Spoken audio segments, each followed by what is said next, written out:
there was something remarkable, something truly transformative and life-shaping as one generation transmits its heritage to the next.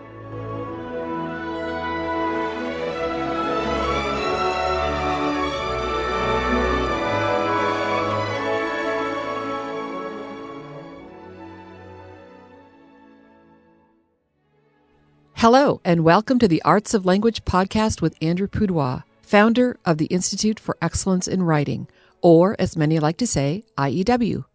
My name is Julie Walker, and I'm honored to serve Andrew and IEW as the Chief Marketing Officer. Our goal is to equip teachers and teaching parents with methods and materials which will aid them in training their students to become confident and competent communicators and thinkers.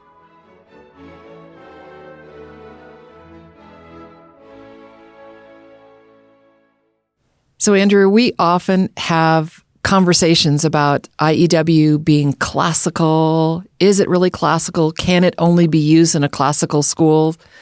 This is not that conversation today, but it's going to feel very much like IEW is classical and is used in many classical settings, such as classical conversations, Sure. Great Hearts schools, which we are excited to have a role in helping that organization grow, including you speaking at their conference this coming February. We also have the privilege of having a guest on our show who can speak to this more fluently than, well, certainly I can, and I know you. I love guests on the shows. You know that. And I don't have to talk so much. But this one, I particularly was excited because I was just saying to Nathan, this is one of the smartest, goodest, noblest, cheerfulest guys that I know. And wow. So it is. No pressure, Rob. No. Oh my goodness. With that lead up, how can I possibly fulfill that? That's wonderful. Thank you, Andrew. So Dr. Robert Jackson, and what is your title? What is your actual role? I am the executive director of the Great Hearts Institute. Awesome. So we need a little bit of history. How did you get involved in classical education? The very short version. How did Great Hearts come to be, and what is it today? Well, I'll try to pack that all in pretty quickly, but let me just give you my short form autobiography. I had for years been interested in education and great works from as early as my time in high school in the youth group and on college campuses in various ministries. But I would end up taking an undergraduate degree in psychology, and then studying, knowing I would go on to grad school, education. I really felt a calling after having spent a year overseas working with teachers, future teachers, and just thought there was something remarkable, something truly transformative and life-shaping as one generation transmits its heritage to the next. And so getting to know those teachers in Hungary, coming back and getting graduate training and so forth, I landed at a small-ish liberal arts college in Manhattan, the King's College, and was given both the mandate, or at least the strong encouragement from my provost, to design an education program worthy of the name. And by that he meant, show us the history, show us the philosophical underpinnings. Let's prepare the next generation of undergraduates to know more about education than our generation by really diving deep.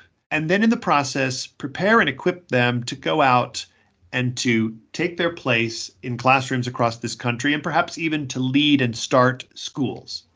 Now, I did that for 12 years at the King's College. And I guess it was probably about year 8 or 9, I bumped into a headmaster, school leader from one of the Great Hearts Academies, whom my student introduced me to because he was being recruited. Student was being recruited. Headmaster was just in town.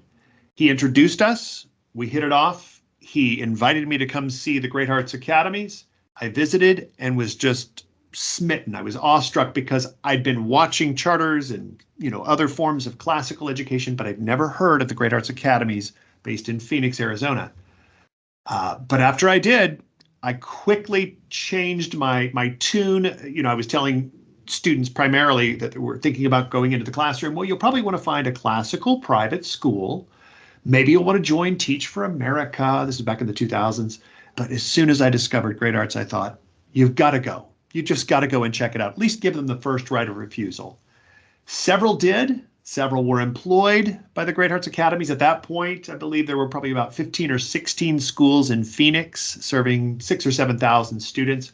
Again, I was so struck by the phenomena, the way this thing had sprung up in the desert, that I was just delighted to have some small part providing them prospective teachers. And those teachers went.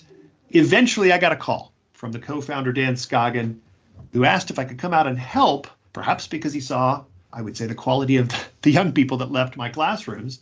And that was on them, but hopefully I had some small part to play.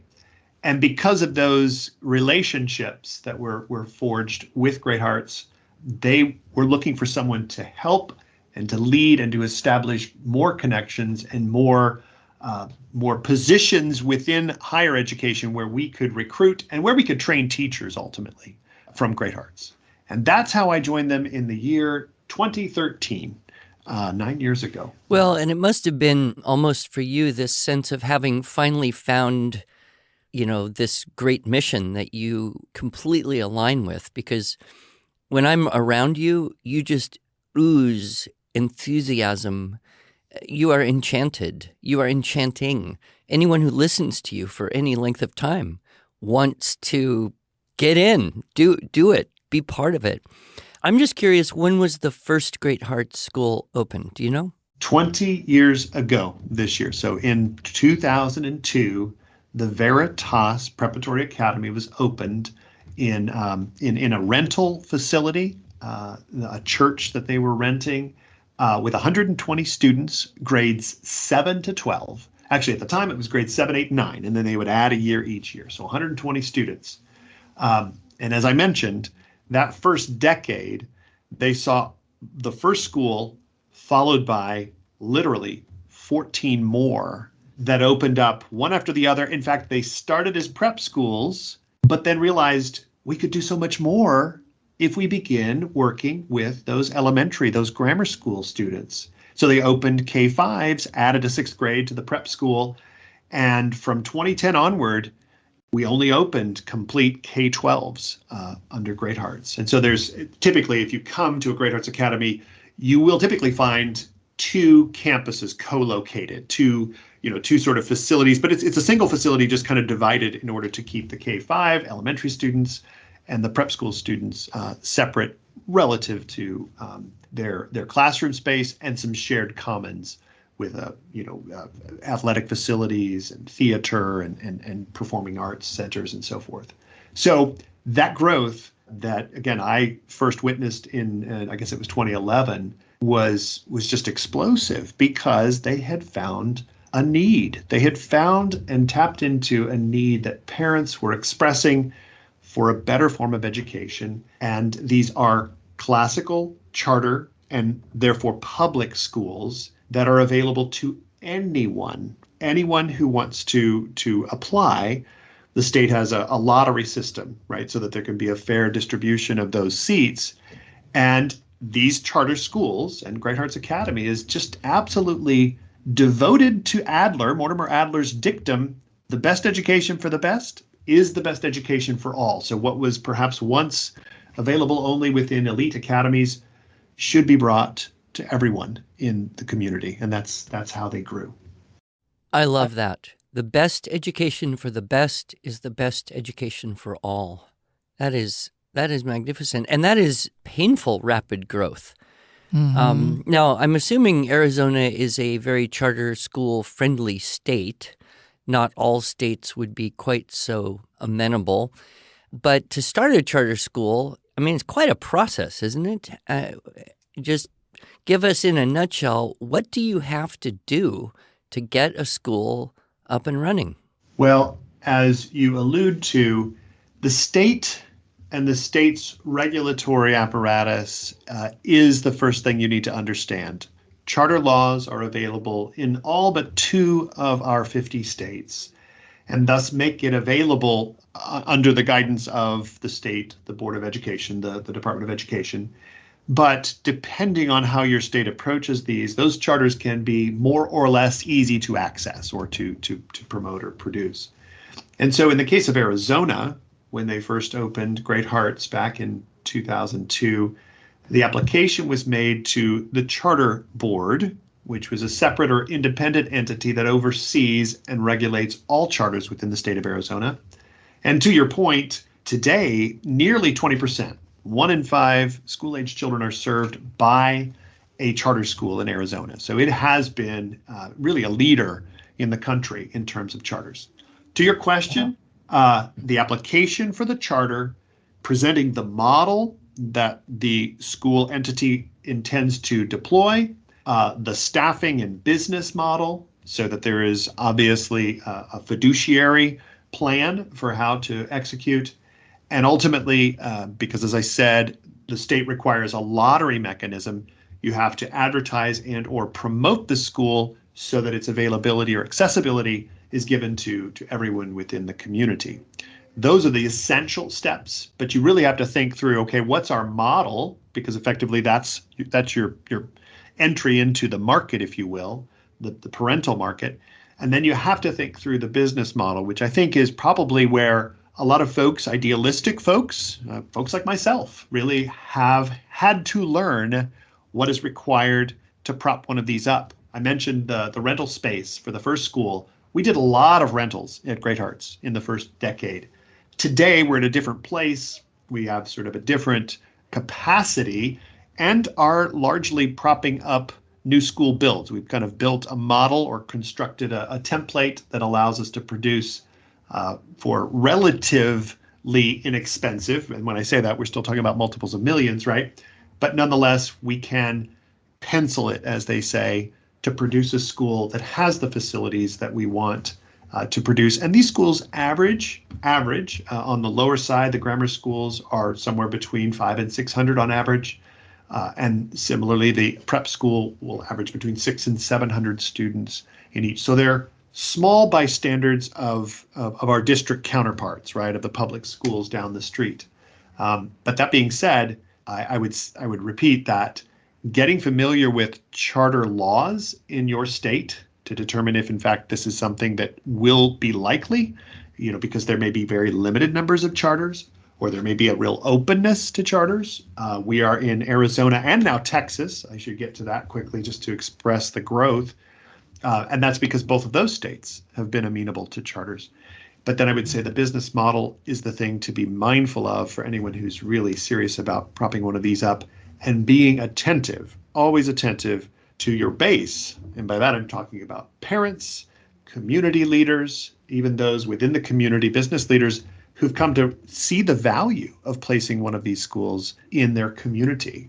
Value, by which I mean property values, are often known to rise if a Great Hearts Academy is situated in a particular neighborhood. But the value is nonetheless perceptible. So, Rob, I have a question for you that I think maybe our listeners, many of our listeners might have, is charter. You keep saying this word charter school. It's a publicly funded educational program.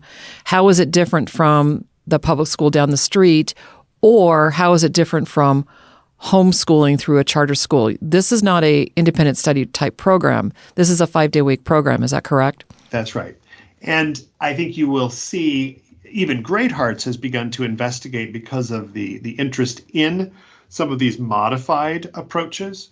But our brick and mortar, if I may use that term, our schools are those 5-day-a-week, sort of the 8 to 3 p.m. School offering, including athletics and extracurriculars and after-school programs. I mean, there's a whole slate of things that go into one of these schools. But to the point, we have built them. These charters are different than what you might find in your local school district. They're public, but they're public under the aegis, as I mentioned, of some kind of board or governing entity at the state level that makes provision for a model to be delivered distinct from and governed by a board and or a community, a leadership organization, in our case, what's called a charter management organization. So that CMO is responsible for fulfilling the charter. The charter is the contract, if you will, with the state, right? The contract that says if our organization can produce this model in this community school, the state will pay us per pupil funding, often a little less than what our district counterparts receive, as it turns out. But nonetheless, they will pay us per pupil for each student enrolled, and thus publicly funded schools under the aegis of this charter provision in any state. Now, mind you, provisions for chartering can be done at the state level, as in Arizona. They can be done through university entities. That does also happen. And then you'll see many states, including Florida, Louisiana, states we're looking to enter in the next couple of years, where we have a district offering a charter. So literally, the Great Hearts Academy that's going to go into Baton Rouge this coming fall, 23, is a charter overseen or governed by that same district board, right? That same entity of educational authorization that's running the other district schools, but making provision for this specific model that they have approved. So it's distinct and looks different than the one down the street, in part because it's contracted, if I can use that language, to do something different. And that gives you control over curriculum and who you hire and how you schedule things within certain parameters. I'm curious, obviously it hasn't been a hard sell to get people excited about a more classical curriculum. I love how you said, working with the teachers in Hungary, you said passing on the traditions from one generation to the next. But I think there is this conflict between the progressive idea and the classical approach, however you want to do that. So give us a thumbnail sketch of what is the general curricular scope of a Great Hearts School, and how do you approach educating people about the value of that? A classical education, as we would use the term, and I think this applies to most classical schools to be found in the country, focuses on that tradition of liberal arts education that encompasses the arts, the sciences, and the whole sweep, right, of subject areas that constitute human knowledge. To the best of our ability, again, pertinent to or relevant to the age and the developmental capacities of the child. But we will, if I could just kind of enumerate them, study basic literacy and numeracy throughout their career, which will lead them into the study of multiple languages, study of the arts and the artifacts of the tradition, and that would clearly include music, visual art, drama, poetry. Those will be throughout the 13 years, right, at a classical academy. And then, in a sense, the coherent center, right, for this form of education is equipping those young people to lay hold of, as you quoted me, the tradition that we have inherited. And that comes chiefly through the great works, often referred to as Western civilization, canonical great books, but not just books, great works of art, great works of history and philosophy, to be sure, and imaginative literature is just replete. The curriculum is just filled with that, in part because we're so dedicated to borrow the title, the poetic imagination, right? The poetic diction of Owen Barfield. We're trying to convey to young people that the mind and the spirit are made to be integrated. We're made to know the world, and we're made to love that which is there before us, that which is given us. And so I would say just chiefly a classical liberal arts education emphasizes primary sources, gives ample context in the form of our nation's history, the history of the tradition, I should say, not just our nation, but all that sweeps back into antiquity, the political, the legal, the religious, all of the social features that have given shape to this tradition, and that we work that out in what's typically referred to as a Socratic seminar, sort of mirroring or echoing much of what Socrates did in those Platonic dialogues, the back and forth, the exploration of what we know. And by the way, all of this curriculum has an attendant pedagogy, a very distinct and integral pedagogy, the seminar being one of those features, such that laying hold of this great tradition becomes the child's engagement, the student's capacity to know and to apprehend and to be a part of what's sometimes referred to as the great conversation. They're not passive bystanders.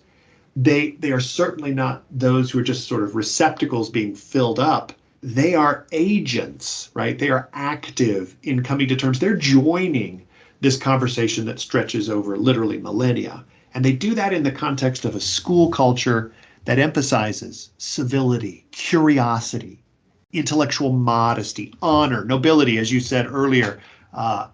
These are just critical to the formation of mind and heart. Hence our name, Great Hearts. I was wondering if you were going to go there. Yeah. Yes. We're sold. We're all going to move to Phoenix so we can put our kids and grandkids. Well, turns out we can go to Baton Rouge. Baton Rouge. Yeah. And so now you said you've expanded into Texas. I know that because we have contact with many of the schools in Texas. How many total are there now, Great Hearts Academies? 40, serving 27,000 students in those two states. We are in San Antonio. We have schools in Dallas and in Fort Worth and some of those neighborhoods. I want to be careful here because Texans really love to identify very specifically with their locale, and God bless them for doing so. But that being said, it's not just DFW, right? There's more room to grow in Texas with those other metros like Houston and Austin, and that's to come. But next year, 23, we will be opening a school in Baton Rouge. And then we have a charter, have just received a charter this summer, to open another in Jacksonville, Florida. So our trajectory as an organization has been to the east. We're headed back to the east, as it were, from whence I came. Now, I would guess that you've got your curriculum's pretty well set because you've been at this 20 years. You know what works. You know what you want to do. You know the things you don't need to do. I'm assuming your students, if tested by state standards, perform very well. Without having to, quote, teach to the test, as the way many schools do. But I'll bet getting great teachers is one of the challenges you face. Am I right?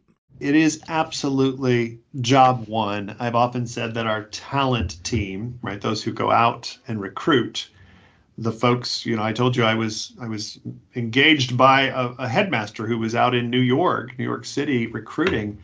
Well, we have a team, more than a dozen, that goes, into the highways and byways and across the country to college campuses, largely, to recruit undergraduates and graduate students to come and join us. And at this stage, again, trying to serve those or populate the classrooms of 40 schools requires that we will have probably on the order of 4,000 applicants for 600 spots that we will hire.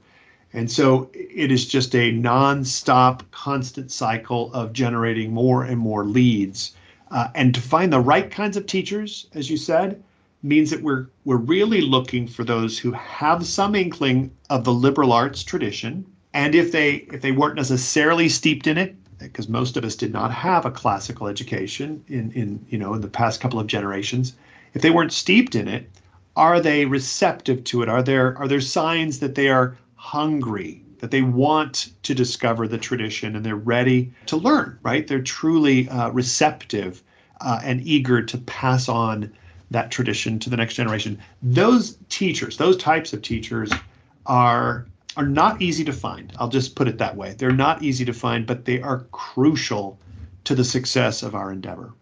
And you've worked, I know, with, I'm sure you get teachers who have varying levels of interest, commitment, passion for what you're doing, but you work kind of on a continuous, I wouldn't even say continuing education, it's a continuous development of the faculty of the schools.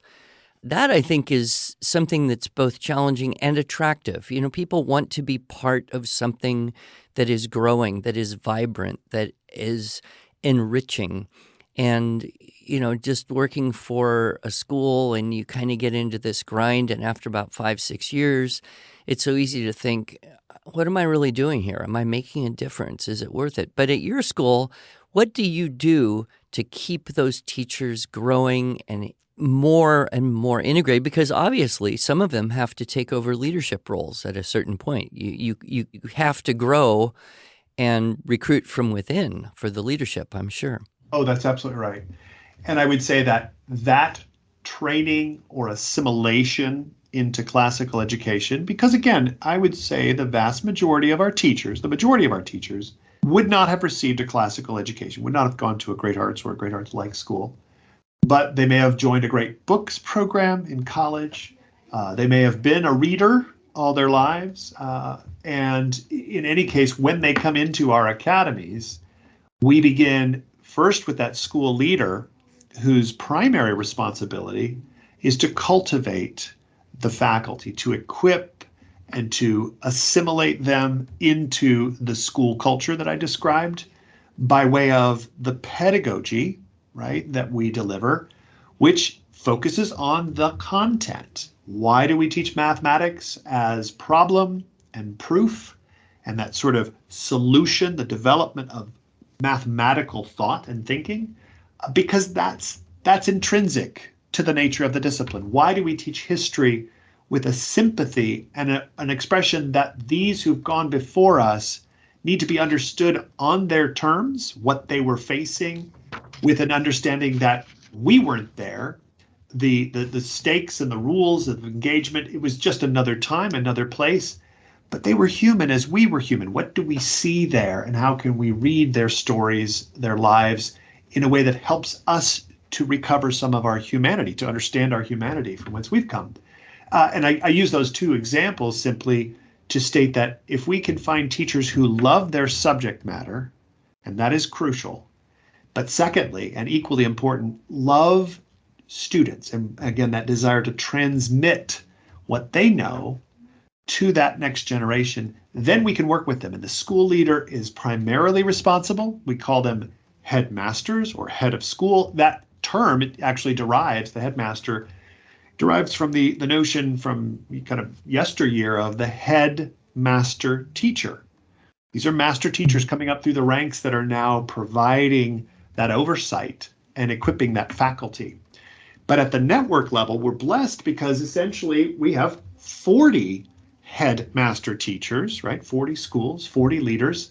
And we have a very gifted and talented team dedicated to the development of our faculty. My dear colleague, Geraldine Olson, dear colleague, Jake Tawney, responsible for PD, or the development of the people in our organization on the one hand, and then responsible for the curriculum and the success of every student on the other. These two folks, they just work hand in glove to make sure that all of our schools are outfitted or equipped with what they will need to work through a process of, as I'm calling it, assimilation or acculturation into the classical model, especially in those first 2 to 3 years of a young teacher's tenure.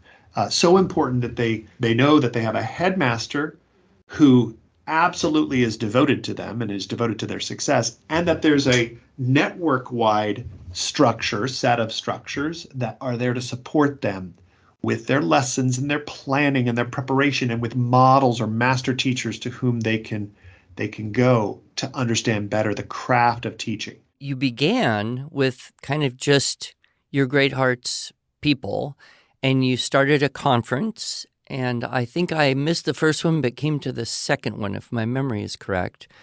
And now this thing has just grown every year, and it's going to be happening in February. I'm very excited to come because I feel like, in a way, and you don't have to specify, but I'm sure there are people who do not like what you do. You are threatening to certain progressive elements. And so there is that need for solidarity. There's that need to get everyone together and be reaffirming of the vision. And so tell us a little bit about the organization, that is bigger than Great Hearts, as well as the conference that you will be holding in February in Phoenix. We propped up the Great Hearts Institute about 4 years ago. Formerly known as the Institute for Classical Education, we had a slight rebrand this summer just to clarify for all of those friends and colleagues in the wider classical movement that we're here in a very magnanimous posture to help and provide some of what we've learned to a broader public, to other schools, most of which nationwide are operating in relative isolation. I think the benefit of our CMO, of our network of 40 schools, is that collective wisdom that I mentioned. And we have brought that to bear on this in this institute as a place for us to bring scholarship and research in contact with practitioners and derive from practitioners, but also sort of reporting to practitioners what are some of the best and the brightest ideas that you're going to need to know as you teach in this classical school. It was effectively a professional development project, a gathering when we first did it internally. And then, as you said, 4 years ago, we opened it up to our friends and colleagues across the country and felt as though we were stepping forward to say, we've learned a little bit in almost 20 years, and we would love to see what you're learning out there in the broader movement, because there are 3 or 4 associations of classical educators. Most of them, I think all of them to an org, are private and religious, and we bless them for doing that. But we know there are another 220 or 30 classical charters like Great Hearts in this country, and they don't necessarily find the perfect fit from a classical religious association. Instead, we wanted to prop up a big tent and invite all of the private religious classical schools and all of the charter classical schools in the country to the same convening here in Phoenix, which we do in the springtime, which is not a bad time to come to Phoenix, as you can imagine. It's only in Phoenix is February considered spring. Exactly. Everywhere else, it's still winter. But another good reason to go to Phoenix. How many people are you expecting attending this year? I know it's grown every year. Started around 300. We expect around 600 this year. And then, of course, we'll have a few hundred online because we'll open up some content for those who can't necessarily get to the Valley of the Sun. And we have just an all-star cast of scholars and practitioners like yourself who are going to be coming, delivering content for 2.5 days focused on, and our theme this year is the tradition today. So we really want to sort of dig into and explore how is it that the tradition that we've talked about throughout this time transmitted to the folks who are living and breathing right now. How do we make it so very relevant? And I hesitate with that term only because this is often sort of a critique. Is that really relevant to be reading Plato or Dante, right? Aren't those a bit outdated? And of course, we know they're not, in that they have a perennial message for what it means to be human. And so we want to talk about that in this year's event. And we've got almost 40 scholars signed up to join us today. And we will be going at it for math. We're going to have tracks in math and science. We will have a humanities track, a fine arts track. And this year in particular, we're going to dedicate some time to exploring and providing real kind of nuts and bolts talk around school culture. How do we promote school culture?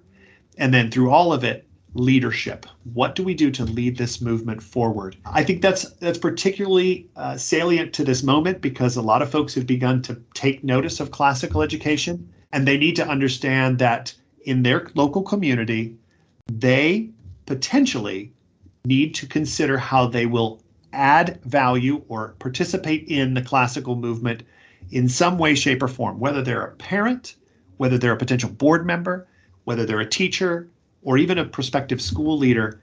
I think this truly is a movement that's going to call upon many Americans across this country to step forward and say, I want to join that movement to renew classical liberal arts education in this country. This is so awesome. It's so awesome because it is so easy for me to just get depressed almost to the point of hopelessness about the condition of general education and the future and the literacy and numeracy levels of people, if it weren't for people like you, schools like Great Hearts, parents and teachers involved in this, I think I would just give up totally.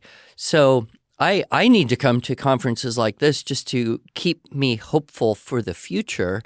And then you see the power of it, the transformative power. So anyone can come. You don't have to be a Great Hearts faculty. You can, anybody could sign up and come to the convention? Oh, absolutely. And we expect about 400 from outside, probably a couple of hundred from our own organization. It's welcome to all. Well, let's wrap it up with you giving us the exact details on how people can get the information on when, where, and how. The National Symposium for Classical Education will be hosted February 22, 23, and 24 in Phoenix at the Convention Center, which is right downtown, and a quick shuttle from our Sky Harbor Airport. The details for the symposium can be found most easily by going to our website, www.greathearts, all one word, .institute. From there, cover page, you'll see the symposium. Click and look through the speakers, the program, and the details can all be found very easily from greathearts.institute's website. And we look forward to seeing some of your listeners there. And of course, Andrew, you and your team from IEW, we're looking forward to hosting you as well. And I'll just throw in one thing. The times that I have attended, I have been profoundly impressed. And in fact, one speaker in particular, Willingham, who talked about general knowledge and reading comprehension. That was so incredibly impactful. I've cited and quoted that talk and his work many, many times. I would never have known about it without you. But the thing I really love is you create enough space for people to have kind of the fill-in conversations and, meeting people from all over the country. And I think you have organized it in this super balanced way to be a conference where there's all this high-quality presentation, but there's also this opportunity for conversation. And I just commend you for you and your team. I know it's not all you, but it's been great, and I am very much looking forward to it. So greathearts.institute, which I honestly didn't even know was a domain. Right. It's pretty cool. We should get excellence in writing.institute. We'll stick with IEW.com. I think that's pretty safe. Well, Rob, I would just want to close by saying I hope all of our listeners heard you say, like I did, that it is remarkable to be a teacher. I love that. I love that that is your heart for education. And I think that is going to continue to propel Great Hearts forward. And Andrew, can I go to this conference with you in Phoenix? Well, I don't know if you have time. Right. Thank you. Thank you, Andrew. Thank you, Rob. God bless.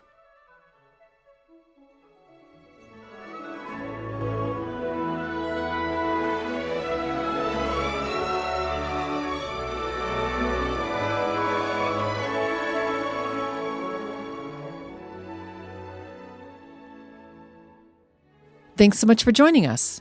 If you enjoyed this episode and want to hear more, please subscribe to our podcast in iTunes, Google Podcasts, Stitcher, or Spotify, or just visit us each week at iew.com/podcasts. Here you can also find show notes and relevant links from today's broadcast. One last thing, would you mind going to iTunes to rate and review our podcast?